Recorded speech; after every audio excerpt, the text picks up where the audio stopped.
Hello students, welcome to my channel Curiosity education.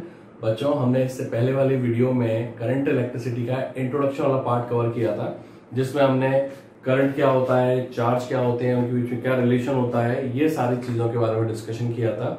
आज के video में हम लोग थोड़ा सा और आगे चलते हैं और थोड़ी सी जो बेसिक टर्मिनोलॉजीज हैं उनके बारे में डिस्कशन करते हैं, जो कि आप ऑलरेडी प्रीवियस क्लासेस में पढ़ चुके हैं। पर मैं यहाँ पर रिवीजन इसलिए करवा रहा हूँ चीजों का, क्योंकि आपके यहाँ पर वो इन बिटवीन जो आपके कॉन्सेप्ट्स है वहां पर वो रिवाइज होते रहेंगे। तो जिनको नहीं पता है वो यहाँ पर देख सकते हैं कि क्या चीजें हैं। चलिए चालू करते हैं। जैसे आपने आपके प्रीवियस क्लासेस में ओम्स लॉ के बारे में पढ़ा होगा। Ohm's law very famous in current electricity. Current electricity जो भी पढ़ता है उसमें ओम्स लॉ जरूर पढ़ाया जाता है। आपने आपकी previous classes like 10th class वगैरह में आपने इसको पढ़ा है, तो ये आपके लिए कोई नई टर्म नहीं है। बट मैं आपको एक जस्ट क्विक रिवीजन दे रहा हूं। मैं इस पर बहुत ज्यादा डिटेल डिस्कशन नहीं कर रहा हूं, क्योंकि आपकी 12th क्लास के लिए ये इतना ज्यादा इंपॉर्टेंस नहीं रखता है जितनी ये 10th क्लास में रखता है। बट हाँ, इसकी यूजिबिलिटी, इसकी एप्लीकेशन जो है वो इन बिटवीन आपको मिलती रहेंगी। तो हम इस पर एक क्विक रिवीजन कर लेते हैं। ओम्स लॉ क्या कहता है कि अगर एक कंडक्टर है, लेट्स से ये एक कंडक्टर है L लेंथ का, ओके, और इसके अक्रॉस मैंने एक पोटेंशियल लगा रखा है, ओके। सो इस पोटेंशियल के कारण इसके अंदर एक करंट फ्लो होगा। तो Ohm's law states that current flowing inside any conductor is proportional to the potential difference applied across its ends, keeping physical conditions constant, like temperature वगैरह जो भी है वो सारे constant रखो। उस केस में जो करंट इसके अंदर फ्लो करेगा वो इसके अक्रॉस जो हमने पोटेंशियल लगा रखा है उसके ऊपर डिपेंड करेगा। So I can write it as कि जो I होगा वो प्रोपोर्शनल टू V होगा, या फिर आप इसको ऐसे भी लिख सकते हैं V प्रोपोर्शनल टू I। और जब हम ये प्रोपोर्शनलिटी का साइन हटाते हैं तो प्रोपोर्शनलिटी कांस्टेंट आता है। तो यहां पर ये जो है ये एक्चुअली प्रोपोर्शनैलिटी कांस्टेंट है, जिसको हम क्या कहते हैं, इसको हम प्यार से क्या कहते हैं, इसको हम रेजिस्टेंस कहते हैं। वेरी कॉमन टर्म, आपके लिए ये बहुत कॉमन सी टर्म है, वेरी पॉपुलर ऑल्सो। आर का मतलब यहाँ पर रेजिस्टेंस होता है। तो ये आपका ओम्स लॉ का एक सिंपल आपको मैंने समझाया है कि किस तरीके से ओम्स लॉ वर्क करती है और क्या उसका स्टेटमेंट होता है और क्या उसका फॉर्मूला आता है। ये जो फॉर्मूला है ना, V equals to R I या V equals to I R, बहुत जगह आप देखेंगे कि इसका यूज करते हैं हम लोग। इनफैक्ट मैं इसी वीडियो में आपको CBSE 2018 में जो क्वेश्चन पूछा गया था उसको लूंगा और मैं बताऊंगा कितना सिंपल क्वेश्चन पूछा था। आप सोचिए आपकी बोर्ड क्लास में सिर्फ इस एप्लीकेशन पर बेस्ड है ना। हम लोग इस वीडियो के लास्ट में देखेंगे वो क्या चीज है, ओके। अब जैसे इसका हम ग्राफ अगर प्लॉट करें तो आप देखेंगे, सपोज करिए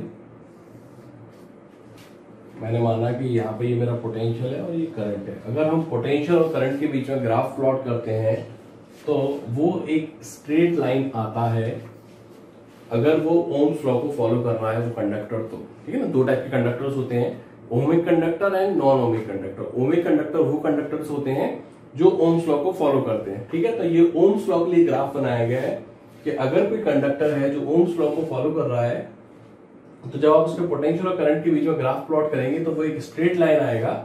और याद रखिए, ये एक बहुत इंपॉर्टेंट चीज बता रहा हूं, इस स्ट्रेट लाइन का जो स्लोप है, स्लोप जिसको हम m से लिखते हैं, याद रखिए ये थोड़ा सा यहाँ पे मैथ्स आ गया है और मैंने आपको पहले भी बताया है कि physics is all about mathematics, है ना। जितना आपका मैथ्स अच्छा होगा, आपके एटलीस्ट बेसिक कॉन्सेप्ट्स अगर आपके मैथ्स से क्लियर है तो आपको फिजिक्स को समझने में तकलीफ नहीं होगी, ठीक है।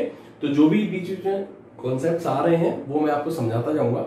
जैसे यहाँ पे स्लोप आया, स्लोप m होता है और एक्चुअली ये tan थीटा होता है। tan थीटा मतलब अगर ये एंगल, सपोज करिए ये जो एंगल है ये थीटा है, तो इसका जब आप टेंजेंट लेंगे, देखिए आप सपोज करिए कि ये पॉइंट V1 है, ये पॉइंट I1 है, ठीक है। तो आप अगर इस ट्राइंगल में चलें, ओके, ये ओ मान लेते हैं, अगर आप इस ट्राइंगल में चलते हैं, इस ट्राइंगल में जो टेन थीटा है, टेन थीटा क्या होता है, परपेंडिकुलर अपॉन बेस। परपेंडिकुलर मतलब ये V1 और बेस मतलब ये I1, ओके। तो ये क्या है, स्लोप है। और जरा आप इसको इधर से आ जाए, ये V लिखा है, ये I लिखा है, अगर मैं इधर से देखूं तो V अपॉन I क्या होता है, R होता है। इसका मतलब ये मुझे क्या दे रहा है, रेजिस्टेंस दे रहा है, ठीक है। तो याद रखिएगा, स्लोप जो है वो आपको रेजिस्टेंस देगा, यानी कि जब भी आप ओम्स लॉ में VI ग्राफ प्लॉट करेंगे तो उसका जो स्लोप होगा वो आपको रेजिस्टेंस देगा, ओके। ग्राफिकल बेस्ड क्वेश्चंस भी पूछे गए हैं आपके एग्जाम्स में, वो क्वेश्चंस भी हम लोग देखेंगे कि ग्राफ पर बेस्ड कैसे क्वेश्चंस हम लोग सॉल्व करते हैं। तो आप यहाँ पे याद रख लीजिए कि अगर VI ग्राफ दिया गया है तो उसका अगर आप स्लोप निकालेंगे तो आपको रेजिस्टेंस मिलेगा, okay. So this is basic introduction about Ohm's law, जो कि आपके काम आएगा। अब जरा हम रेजिस्टेंस पे थोड़ा सा डिस्कशन और आगे लेके चलते हैं। अच्छा, रेजिस्टेंस क्या होता है, अगर एक जनरल टर्म में हम लोग रेजिस्टेंस की बात करें तो रेजिस्टेंस क्या होता है, resistance is what, resistance is the property of material due to which it opposes the flow of current through it, है ना। यही तो होता है रेजिस्टेंस। क्या होता है कि किसी भी मटेरियल का रेजिस्टेंस वो उसकी प्रॉपर्टी होती है जिसके कारण वो अपने अंदर से करंट को फ्लो होने से रोकता है, ओके। और रेजिस्टेंस किन किन फैक्टर्स पर डिपेंड करता है आपको मालूम है। अच्छा, पहले तो इस रेजिस्टेंस की यूनिट की बात कर लेते हैं। रेजिस्टेंस की यूनिट क्या होती है, ओम। ये इसकी क्या है, SI यूनिट है, ठीक है। पोटेंशियल क्या आपको पता ही है, वोल्ट होती है। करंट की क्या होती है, एम्पियर होती है। तो हमने यहाँ पे एक नया टर्म लिया रेजिस्टेंस, उसकी यूनिट होती है ओम। एज आई एम सेइंग, ये सब आपको पता है, मुझको पता है, but I am just revising things so that आपको वो चीजें कनेक्ट करने में दिक्कत ना आए। क्योंकि 10th क्लास में आपने पढ़ा था, बीच में 11th क्लास का ब्रेक मिल गया आपको, तो हो सकता है बहुत सारी चीजें आपसे मिस आउट हो गई हो। तो उसको हम जल्दी से रिवीजन में ले लेते हैं सो दैट आपको जो कॉन्सेप्ट है 12th क्लास के उनको कनेक्ट करने में दिक्कत बिल्कुल भी नहीं है, okay. So this is all about Ohm's law. अच्छा, इसमें यहीं पर मैं एक चीज और आपको बता देता हूं कि देखिए, अगर पोटेंशियल इसके अक्रॉस V है और L लेंथ का कंडक्टर है तो इनके बीच में इलेक्ट्रिक फील्ड और पोटेंशियल के बीच में ये रिलेशन होता है, V equals to EL। Potential equals to electric field into length of the conductor. ये कहां से आया है, ये हमारा फर्स्ट चैप्टर जो था इलेक्ट्रोस्टैटिक्स के, इलेक्ट्रिक चार्जेस एंड फील्ड, वहां पर हमने ये रिलेशन निकाला है, V इक्वल टू ED। याद करिए, आप नहीं पता तो आप प्लीज वहां पर जाइए जहां पर मैंने ये रिलेशंस निकाले हैं, ये वीडियो मैंने बना रखा है उस पर, relation between potential and electric field, ठीक है। तो वहां पर आपको ये रिलेशन मिल जाएगा। अदरवाइज आप इसको ऐसा याद रख सकते हैं कि अगर L लेंथ का कंडक्टर है, उसके अक्रॉस V पोटेंशियल है, तो इसके अंदर जो इलेक्ट्रिक फील्ड और पोटेंशियल के बीच में रिलेशन होगा वो होगा V equals to E into L, okay. Now चलिए थोड़ा सा अब हम रेजिस्टेंस के ऊपर डिस्कशन कर लेते हैं कि रेजिस्टेंस किन किन फैक्टर्स पे डिपेंड करता है। Resistance depends on R is directly proportional to L and R is inversely proportional to A। मतलब जितनी ज्यादा लेंथ होगी, R is directly proportional to L, मतलब कंडक्टर जितना ज्यादा बड़ा होगा उसका रेजिस्टेंस उतना ही ज्यादा होगा। डायरेक्टली प्रोपोर्शनल का मतलब यही होता है। And inversely proportional to 1 upon A। इसका मतलब क्या है कि रेजिस्टेंस किसी कंडक्टर का उतना ही ज्यादा होगा जितना कम उसका एरिया होगा। याद रखिए, इनवर्स रिलेशन है। मतलब आप समझ भी सकते हैं इस चीज को कि अगर एक ये कंडक्टर है और एक ये कंडक्टर है तो बताइए किसका रेजिस्टेंस ज्यादा होगा, इस वाले का, क्योंकि कम एरिया मिल रहा है करंट को पास होने के लिए। कम एरिया मिल रहा है तो मतलब कि रेजिस्टेंस ज्यादा है, करंट को दिक्कत होगी यहां से निकलने में। यहां पे ज्यादा एरिया है तो करंट इजीली निकल पाएगा यहां से, ठीक है ना। तो आपको मालूम है रेजिस्टेंस का काम क्या है, करंट को रोकना है ना। तो यहाँ पे वो ज्यादा अच्छे से रोक पा रहा है, यहाँ पे थोड़ी सी वो कम रोक पा रहा है क्योंकि उसको ज्यादा एरिया मिल गया करंट को निकलने के लिए। तो याद रखिएगा, जो रेजिस्टेंस है it is inversely proportional to area, है ना। अगर हम दोनों क्लब करते हैं तो R ये आ जाता है ना। और जब ये प्रोपोर्शनैलिटी के साइन हटाएंगे तो जैसे हमने पहले भी करा है एक प्रोपोर्शनैलिटी कांस्टेंट आ जाएगा, और यहां पर ये जो प्रोपोर्शनैलिटी कांस्टेंट है इसको हम रेजिस्टिविटी कहते हैं, ठीक है ना। तो ओम्स लॉ में हमने अभी प्रोपोर्शनैलिटी का साइन हटाया था, तब क्या मिला था, ये मिला था रेजिस्टेंस। अब हमने रेजिस्टेंस के अंदर डीप स्टडी करी कि रेजिस्टेंस किन किन फैक्टर्स पर डिपेंड करता है, तो हमको देखने में मिला कि रेजिस्टेंस लेंथ पे डिपेंड करता है और एरिया पे डिपेंड करता है। लेंथ पे वो डायरेक्टली प्रोपोर्शनल करता है, जितनी ज्यादा लेंथ होगी उतना ही ज्यादा वो रेजिस्टेंस बनेगा, और जितना बड़ा एरिया होगा उतना ही कम रेजिस्टेंस बनेगा, है ना, इनवर्स रिलेशन है। तो R equals to rho L by A. देखिए एक चीज समझिए, ये जो रेजिस्टिविटी है ना, it is the property of material. ये बहुत ज्यादा इंपॉर्टेंट स्टेटमेंट है। प्रॉपर्टी ऑफ मटेरियल का मतलब क्या है, इसका मतलब ये है कि रेजिस्टिविटी किसी और पैरामीटर पर डिपेंड नहीं करती, लेंथ पे या एरिया पर, ठीक है ना। आप समझिए बात को कि सपोज करिए मेरे पास आयरन है, ओके, ये आयरन है, मैंने अलग कर दिया इसको, तो इस पीस, अगर ये दोनों सेम आयरन के हैं, सेम पीस है अगर, तो अगर मैं इसको तोड़ भी दूंगा तो इस पीस की और इस पीस की दोनों की रेजिस्टिविटी सेम होगी, ठीक है ना।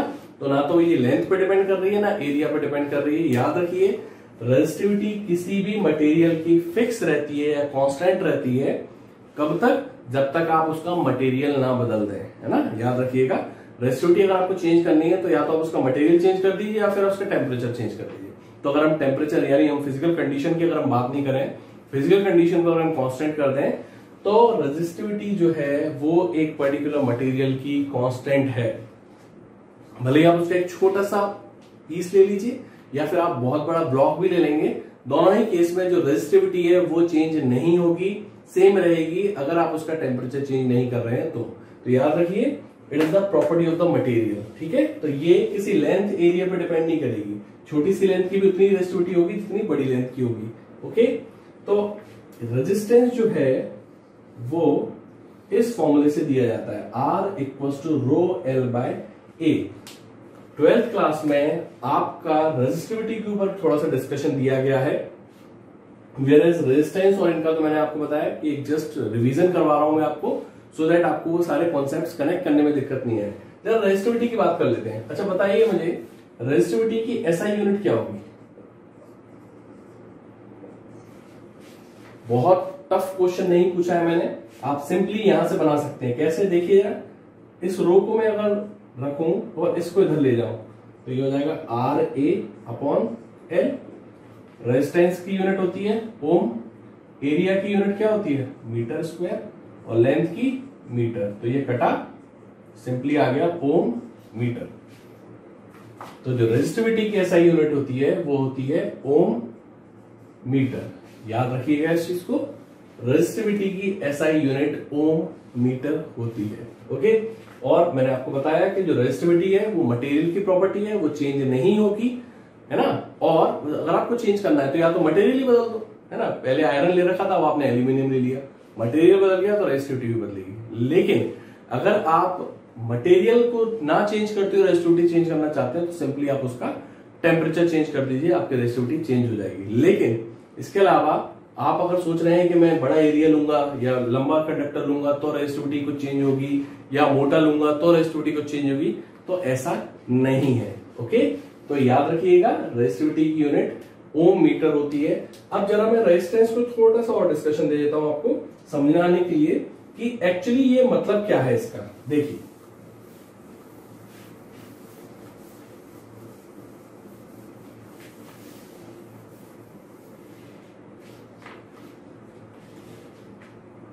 आपने अभी फॉर्मूला पढ़ा R equals to rho L by A. यहां पर L का मतलब होता है लेंथ ऑफ कंडक्टर और A का मतलब होता है area of cross section of conductor. Now what is this area of cross section of conductor, इसका मतलब क्या है, ये चीज समझने वाली है। ध्यान से देखिए, सपोज करिए मेरे पास एक ब्लॉक है, ओके। लेट्स से ये मेरे पास एक ब्लॉक है जिसकी लेंथ यहां पर L है और एरिया ऑफ क्रॉस सेक्शन का मतलब होता है, मैं आपको बता देता हूं, सपोज करिए ये ऐसे कनेक्टेड है, ये V वोल्ट की सप्लाई है, तो यहां से करंट जा रहा है I, ये 3D फिगर है ना, इमेजिन करिए कि ये कुछ ऐसा रहा होगा ब्लॉक, ओके। तो ये जो है करंट यहां पर जा रहा है, ओके। इसको जो फेसिंग एरिया है, ये जैसे यहां पे दिख रहा है ना, ये जो फेसिंग एरिया है ये आपका एरिया ऑफ क्रॉस सेक्शन कहलाता है। तो यहां पर ए ये हो जाएगा, याद रखिए ए का मतलब होता है करंट जहां एंटर कर रहा होता है ना, जो फेसिंग एरिया होता है that is area of cross section, okay. क्योंकि एरिया तो बहुत सारे हैं, ये एरिया भी तो है, ये एरिया है, ये सामने एरिया है, तो आपको किस एरिया को लेना है, तो याद रखिएगा जो फेसिंग एरिया है। फॉर एग्जाम्पल सपोज करिए ये मेरा कंडक्टर है, ओके, और ये कनेक्टेड है, ठीक है, ये मेरा कंडक्टर है, ये कनेक्टेड है, तो ये इसकी लेंथ हो गई, और ये जो एरिया है, ये सामने जो आपको एरिया दिख रहा है जिसमें से करंट जाएगा, ये एरिया ऑफ क्रॉस सेक्शन कहलाएगा, ठीक है। तो इस केस में जो मेरा रेजिस्टेंस का फॉर्मूला होगा वो क्या होगा, रो L बाय A। अभी तो ध्यान से देखिएगा, इसी कंडक्टर को अगर मैं ऐसे खड़ा कर दूं, ये कुछ ऐसा बन जाएगा, बन जाएगा, और बाकी सेटअप मैंने सेम रखा है। तो इस केस में अब ये लेंथ बन जाएगी, याद रखिएगा। अभी देखिए ये एरिया था, ठीक है, ये 3D फिगर था, पर यहां पर अब ये लेंथ बन गई है और एरिया क्या बन गया है, ये वाला पार्ट, ये जो है ये इसका एरिया बन गया, ओके। तो देखिए कंडक्टर सेम है, बस उनका ओरिएंटेशन चेंज कर दिया मैंने, पहले मैंने हॉरिजॉन्टली कर रखा था, अब इसको वर्टिकली कर दिया, तो देखिए लेंथ चेंज हो गई, पहले लेंथ इतनी बड़ी थी अब इतनी सी हो गई और एरिया चेंज हो गया। तो जाहिर सी बात है अगर यहाँ पे ये R1 है तो यहां पर इसको मेरे को R2 लिखना पड़ेगा और फॉर्मूला कुछ ऐसा रहेगा, ठीक है। इनको मैं L1 L2 डाल देता हूं जिससे आप कंफ्यूज नहीं होंगे, क्योंकि ये सारी चीजें चेंज हैं। तो सोचिए सेम कंडक्टर अलग अलग ओरिएंटेशन में अलग अलग रेजिस्टेंस दे रहा है, आप समझ रहे हो बात को। ये रेजिस्टेंस की इंपॉर्टेंस है, ये इस फॉर्मूले की इंपॉर्टेंस है कि इसको समझना कैसे है। हमारे जनरल कंसेप्शन क्या होता है, ये कंडक्टर है, अब इसका रेजिस्टेंस फिक्स है, ठीक है ना, नहीं, डिपेंड करता है इसको कैसे कनेक्ट कर रहे हैं। अगर आप इसको ऐसे कनेक्ट कर रहे हैं हॉरिजॉन्टली तो इसका कुछ रेजिस्टेंस आएगा, अगर आप ऐसे कनेक्ट कर रहे हैं इसको तो फिर इसका कुछ और रेजिस्टेंस आएगा, ठीक है। तो ये मिसकंसेप्शन दूर कर दीजिए कि एक कंडक्टर का रेजिस्टेंस फिक्स होता है, नहीं, डिपेंड्स कि आप उसको कैसे कनेक्ट कर रहे हैं, ठीक है। अच्छा, रेजिस्टेंस का फॉर्मूला हमने देख लिया, ओम्स लॉ हमने सीख लिया, V इक्वल्स टू IR होता है। अब मैं CBSE 2018 में जो क्वेश्चन आया था एग्जाम में वो ले रहा हूं, और देखिए वो कितना सिंपल क्वेश्चन उन्होंने पूछा था, है ना। देखिए चलिए, ये आपके पास में क्वेश्चन दिया था CBSE ने 2018 में। क्या क्वेश्चन है, अ 10 volt battery of negligible internal resistance is connected across a 200 volt battery and a resistance of 38 ohm as shown in the figure। Figure आपको ऑलरेडी दे रखा था तो ज्यादा कोई लोड नहीं था। Find the value of current in the circuit. आपको इस सर्किट में, ये जो सर्किट दिया है इस सर्किट में आपको करंट की वैल्यू निकालनी है। डायग्राम ऑलरेडी उन्होंने दे रखा था, और नहीं भी दिया होता तो हम बना लेते, बट हाँ हमको यहाँ पे डिस्कशन में दिक्कत हो सकती थी कि जो बैटरीज है वो कैसे कनेक्टेड है, तो उन्होंने इसलिए आपको डायग्राम दिया था सो दैट आपको बैटरी के कनेक्शन में दिक्कत नहीं हो। कोई बैटरी तो आप ऐसे भी कनेक्ट कर सकते थे ना, पॉजिटिव टर्मिनल इधर नेगेटिव टर्मिनल इधर, तो उन्होंने जो डायग्राम दिया है उसके हिसाब से अगर हम करंट निकालें तो पहले तो आप ये देखिए कि ये जो बैटरी है ये एक दूसरे को, मतलब एक दूसरे के करंट को सपोर्ट कर रही है, अपोज कर रही है। पहले आप समझिए, आपको मालूम है जो बैटरी होती है करंट हमेशा उसके पॉजिटिव टर्मिनल से निकलता है और नेगेटिव टर्मिनल में जाता है, ठीक है ना। एक जनरल अगर हम बैटरी की बात करें, आपको पता है ना ये चीज कि भाई अगर एक कोई बैटरी है, सपोज करिए ये एक बैटरी है, तो आपको पता है करंट ऐसे जा रहा होगा और इधर से आ रहा होगा, है ना। तो बैटरी हमेशा याद रखिए पॉजिटिव टर्मिनल से करंट निकलता है, नेगेटिव में जाता है। अब जब ये दो बैटरी आ गई, ध्यान से देखिए, ये चाहती है कि इसका करंट ऐसे जाए और ये चाहती है कि इसका करंट ऐसे जाए, ठीक है। अब देखिए ये करंट क्लॉकवाइज और ये करंट एंटी क्लॉकवाइज, मतलब ये दोनों बैटरी एक दूसरे के अपोजिशन में लगी हुई है, ठीक है ना। अगर भाई ये भी ऐसे कनेक्टेड होती, सपोज करिए थोड़ी देर के लिए मान लीजिए कि ये डायग्राम मेरा ऐसा होता, तो फिर करंट इधर जाता और इधर भी ये वाला भी इधर जाता, तो दोनों क्लॉकवाइज होते, तो ये दोनों बैटरी एक दूसरे के करंट को सपोर्ट कर रही होती, लेकिन यहाँ पे अपोज कर रही है। तो जो नेट ईएमएफ होगा, जो नेट ईएमएफ होगा वो बड़ी बैटरी माइनस छोटी बैटरी 190 वोल्ट। क्यों? क्योंकि ये दोनों एक दूसरे के करंट को अपोज कर रही हैं। अगर सपोर्ट कर रही होती तो फिर मैं ऐड कर देता इनको, ठीक है, लेकिन इस डायग्राम में ये अपोज कर रही हैं। तो मैंने एक चीज निकाल ली कि जो नेट ईएमएफ है या नेट पोटेंशियल है वो मेरा क्या है, 190 वोल्ट है। तो ये आपका V आप यहां पर भी ले लीजिए, ये आपका नेट है ना भाई। 10 तो इसके साथ कंपनसेट हो जाएगा, बाकी का जो 190 है वो इसमें करंट फ्लो कराएगा। तो V ये रहा, R ये रहा, 38 ओम। अब क्या निकालना है हमको, करंट निकालना है I। तो I कैसे निकालेंगे, V इक्वल टू IR होता है ओम्स लॉ। अब भी बताइए आपको थोड़ी देर पहले, तो यहां से I कितना आ जाएगा, V बाय R। V कितना आया आपका 190, R कितना आया 38। आप इसको अगर काटते हैं तो I आपका आ जाएगा 5 एम्पियर। तो इस सर्किट में जो करंट फ्लो होगा वो होगा 5 एम्पियर का। ये सीबीएसई 2018 के एग्जाम में आया हुआ क्वेश्चन है, देख लीजिए, बिल्कुल भी दम नहीं है इस क्वेश्चन में। सिर्फ आपको यहां पर थोड़ा सा एनालिसिस करना था कि मुझे माइनस करना है या प्लस करना है, इतनी सी बात। और वो एनालिसिस मैंने आपको समझा दिया। अगर दो बैटरीज कनेक्टेड है और उन दोनों का करंट अगर एक दूसरे का अपोज कर रहा है तो आपको बड़े में से छोटे वाले को माइनस करना है, और अगर दोनों बैटरीज के करंट सपोर्ट कर रहे हैं तो फिर तो आपको उनको ऐड करना है, ठीक है। बाकी फॉर्मूला सिंपली हमने ओम्स लॉ का लगाया, V इक्वल्स टू IR, तो यहां से I की वैल्यू आ गई 5 एम्पियर। आई होप ये जो मैंने आज के वीडियो में समझाया है आपको, ये आपको बहुत अच्छे से समझ में आया होगा। एज आई एम सेइंग कि धीरे धीरे करके आपके मैं कॉन्सेप्ट बिल्डिंग प्रोसेस को बढ़ा रहा हूं आगे। करंट इलेक्ट्रिसिटी के हम जो कोर कॉन्सेप्ट हैं वो भी पढ़ना चालू कर रहे हैं ये, लेकिन ये सारी चीजें जो हैं वो आपको आना बहुत ज्यादा जरूरी है। So if you love this video then please like share and subscribe to our channel, press the bell icon to get the latest notification. बहुत शानदार शानदार वीडियोस अभी आपके पास आने वाले हैं। Thank you very much.